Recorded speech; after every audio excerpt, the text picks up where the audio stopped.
Tonton video ini sampai selesai agar Anda tidak gagal paham. Anies tidak punya DNA koruptor apalagi berkhianat. Leluhurnya ikut berkorban untuk kemerdekaan negeri ini. Pegiat media sosial Eko Widodo menilai mantan Gubernur DKI Jakarta Anies Baswedan tidak memiliki DNA sebagai koruptor. Menurutnya, Anies tidak akan mengkhianati rakyatnya. Hal itu disampaikan oleh Eko Widodo dalam akun Twitter pribadinya pada Jumat 28 Oktober. Anies tidak punya DNA koruptor apalagi berkhianat pada rakyat karena darah serta nyawa leluhurnya ikut disumbangkan untuk kemerdekaan negeri ini, ujar Eko Widodo.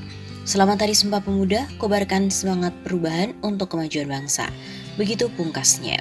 Sebelumnya, Saiful Mujani Research and Consulting kembali mengeluarkan rilisnya terkait dengan serba-serbi perhitungan kontestasi pemilu tahun 2024.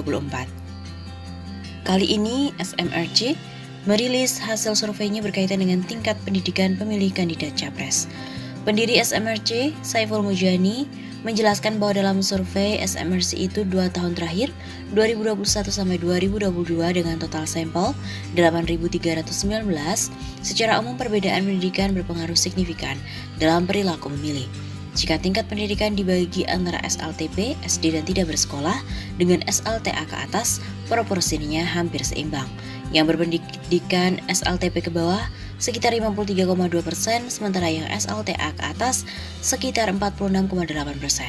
SMRC pun juga menyebut bahwa tingkat pendidikan pemilih Anies Baswedan cenderung berasal dari kalangan menengah ke atas. Ada 20% dari pendidikan SLTP ke bawah yang memilih Anies, sementara yang SLTA ke atas 27%. Menurut Saiful, mengapa pemilih Anies cenderung berpendidikan tinggi karena Anies sendiri tergolong baru di perpolitikan nasional. Hal yang sama juga terjadi pada Ganjar, yang mana dari yang berpendidikan SLTA ke atas, Ganjar dipilih sekitar 31%, sementara yang berpendidikan SLTP ke bawah sebesar 26%.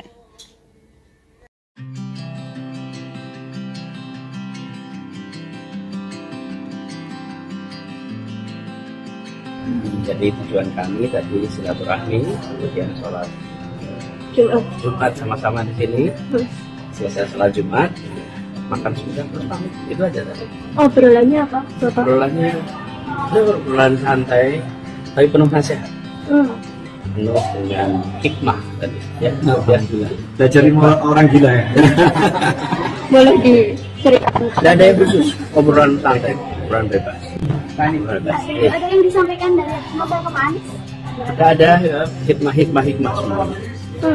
Mengenai apa Itu aja. Udah obrolan dalam kok ini. Ada obrolan pencapresan nggak, Pak? Nggak ada, cuman saya senang nih pulang dapat ini.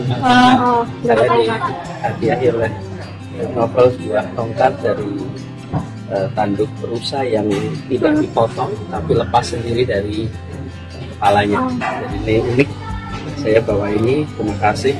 Insya Allah jadi sesuatu yang hikmah bagi kita semua.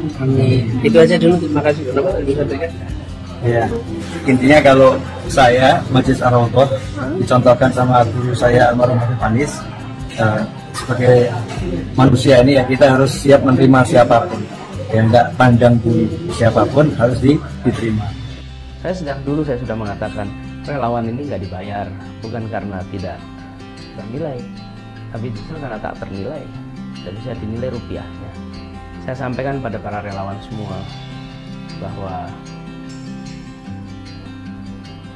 Anda mungkin tidak terlihat, tetapi Anda bisa mengatakan pada semua, saya ikut menjadi bagian yang mengubah, nggak cuma duduk diam menonton. Dan republik ini diisi oleh orang-orang yang seperti itu dulu. Kalau nggak tegak nih republik ini. Yang kita tahu kan beberapa tokoh-tokoh aja yang ditulis dalam buku sejarah. Yang bekerja ratusan ribu orang, jutaan orang. Semuanya relawan. Nah, spirit itu yang kita bangun sekarang. Dan alhamdulillah jumlah relawan kita sangat banyak. Dan relawan itu dalam artian betul-betul bekerja secara sukarela. Berbagai revitalisasi dan pembangunan terus dilakukan di masa 5 tahun kepemimpinan Gubernur DKI Jakarta Anies Baswedan. Mulai dari revitalisasi halte, kemudian pembaharuan transportasi publik, bahkan pembangunan sejumlah fasilitas publik terus dilakukan. Lantas apa saja torehan prestasi inilah wajah Jakarta 5 tahun Anies Baswedan.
Jakarta.